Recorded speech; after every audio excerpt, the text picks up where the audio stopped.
Hello everybody, and welcome back to this quick installment of PSVR2 news. There's some stuff to talk about today that I'd like to delve into ahead of a couple of videos that are already planned for this week, so I wanted to get this out of the way, and I don't want to waste your time, so after you sub, because only 25% you are, and we say thank you to our patrons and members, let's get straight into this. First and foremost, we got a bit more news, or should I say some leaks, about Summer Games Fest. And particularly a game that pertains to us PSVR2 gamers, or at least I hope will. This is about Resident Evil 9. Now, a little while ago, we heard that Resident Evil 9 might be shown off at Summer Games Fest, and another YouTuber has come out and corroborated that. This is Screenfire Germany. Now, they're not like a massive YouTuber, they don't have millions of subs or anything like that. That they claim that, subject to change, Resident Evil 9 is on track to release at the end of the first quarter of 2026, maybe on the 30th anniversary of Resi, so maybe at the end of March. And the first trailer should be shown on June 6th at Summer Games Fest Round 1. Now, this is a bit confusing to me because apparently Sony should be having a state of play sometime this month, so I'm not sure where this really fits in. Surely they'd want to reveal, Resi 9 at a state of play. So I'm not sure if I believe this 100%. I do think that it will be revealed this month if I had to guess, but at what event, I don't know. It's possible that if Sony didn't do an event this month, then yeah, it would be at Summer Games Fest, and Sony are a partner of Summer Games Fest, so it definitely is worth mentioning there. And looking at the round 1 partners for Summer Games Fest, Capcom are present there at this event, so it would make sense. Corroborating with this as well, Dusk Golem, who leaks a lot of Resi stuff, some wrong, some right, has put together a summary of everything that they've known about Resident Evil 9 as well, ahead of this reveal. Now, skip to the next segment in this video for the rest of the news if you don't want to hear anything about the game, but we're going to go through a couple of the leaks here. I'll miss out anything story-wise, though, that will reveal very integral parts of it.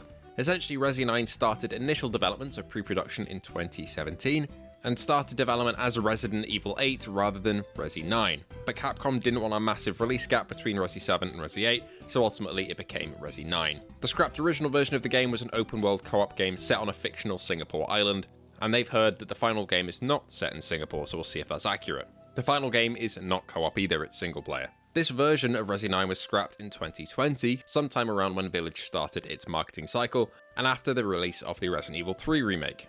There is a character returning in this, and I'll leave that blank in case it gets revealed this week, which could be exciting, and the game will be third person, it seems, and is being described as a reinvention of the series, looking back at the series' roots to evolve ideas from the original Resident Evil 1, but in more ways than Resident Evil 7 did.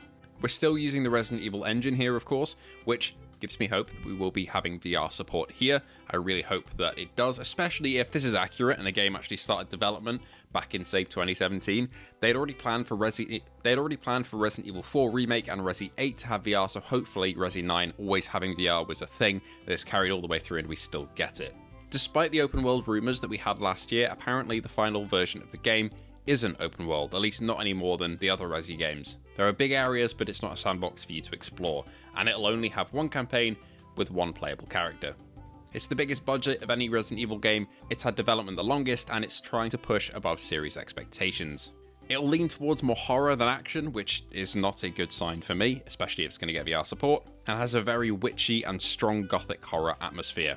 Before Resi 8 came out, Capcom also considered dropping the numbers for future Resi games, but of course we got Resi 8 Village, and this apparently will be called Resident Evil 9, which will keep the tradition going. It's being described as a conclusion game, but also a game of new beginnings.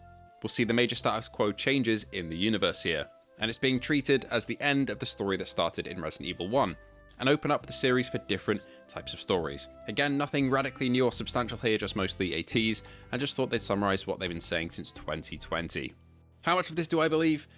A fair bit, to be honest. I think a couple of the leaks here, we'll be able to see if they're accurate or not at the end of the week if it does get revealed, if not, probably the next state of play. So it'll be very easy to corroborate whether these are true or false. I'm excited for it nonetheless. There's no mention of it being a VR title here, but I don't know in the build-up of Resi 8 and Resi 4 Remake that we heard anything about them being a VR title either, but Resident Evil is one of the series where it's been carried all the way through, and especially if they've dropped that open world aspect, that was the only thing that made me think, okay, this might not be in VR. If it's using the Monster Hunter Wilds formula of a massive open world, I don't think that would really run that well, but if it's the classic Resi formula and it's single player and it's linear, surely we got to get VR support for this on PSVR 2, right? And I'm really looking forward to that if that's the case. It'll be an amazing title to start next year with, and I'm really excited to see that. So that's what we've heard about Resident Evil 9. Potential reveal this week, if not probably at the next state of play, and maybe a release in March if we go by these sources.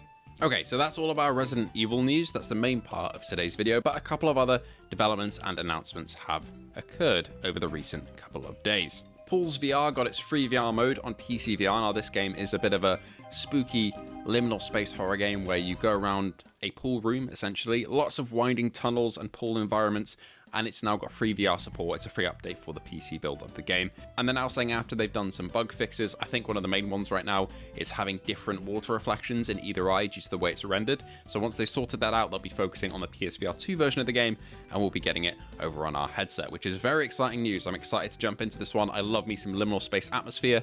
It's confirmed there are no enemies in this one. It's just a bit of a spooky liminal place to hang out and explore. So it won't appeal to everybody, but for people who liked games like the Utility Room and the vibe that had, I think this will probably be right up their alley, including my own. Escaping Wonderland has also been announced for PSVR 2.